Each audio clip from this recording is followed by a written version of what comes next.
nei ngā kokoro ai le, hei awhina hei mana ki reki.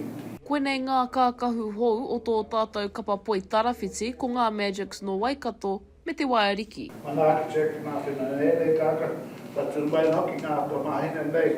It's always such a beautiful blessing to be able to have our dresses blessed in general, but to be blessed by the iwi or ngaiterangi, ngā potiki is just even better because it is essentially where we're from, where we train, and I know it just gives it that much more meaning to be in the wāhi of where Waikato Bay of Plenty join.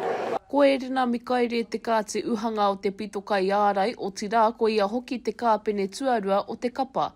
E hikaka ana ia kia ki te ai i ngā whakawhanaketanga o tāna kapa. I'm really looking forward to seeing what our younger girls can put out there this season and what we've built from the start of pre-season to now and how that can look for us.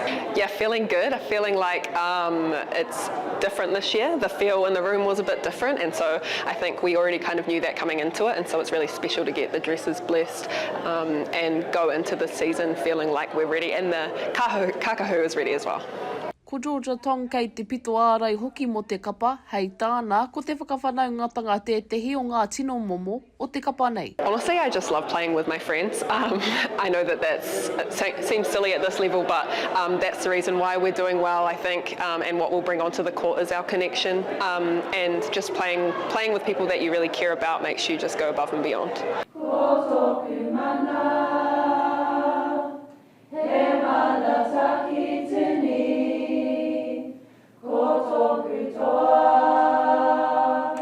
The blessing we just received of our new dresses for this season was a really special one. It's been quite an intimate night, which I think makes it really special. Ko Ameliaranne Ekenasio o te kāpene o te kapa, e manawa reka ana ki te kotahitanga o tāna kapa i tēnei tau, i a rātou e whakarite ana mo te kēmu tuatahi a te rā wiki. And the most thing I'm looking forward to is playing with our team. We've got such an amazing group of girls, and just being able to do it all together. We've got a really tight-knit group, which I think is, better than anything else you could ask in a team.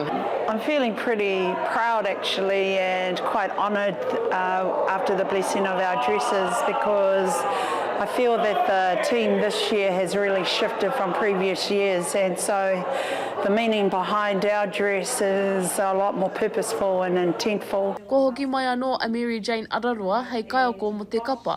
He nui tōna whakapono kei tāna kapa ngā pukenga me te manawa titi kia whakaihuaka i roto i te whakataetai ANZ i tēnei tau. I think we've been building nicely over the past 4 seasons, and this year has just felt quite different in terms of how the group are coming together and trusting each other, and the belief is greater. The season's going to be hard and fast as well, so we have to believe we can win every single game. Every single game counts. We can't afford to drop many games at all. It's just putting on court what I know that we can, doing it one game in, one game out, and then hopefully, we'll take the championship. As a team, we're gunning for that top position. I think every year you come into the season and you want to make top 1, 2 or 3 or 4.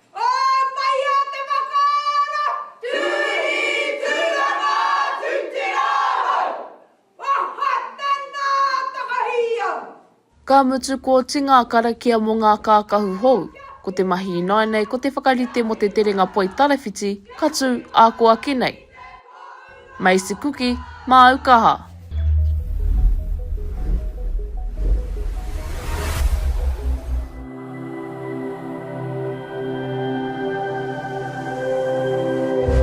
Ko te reo, te take.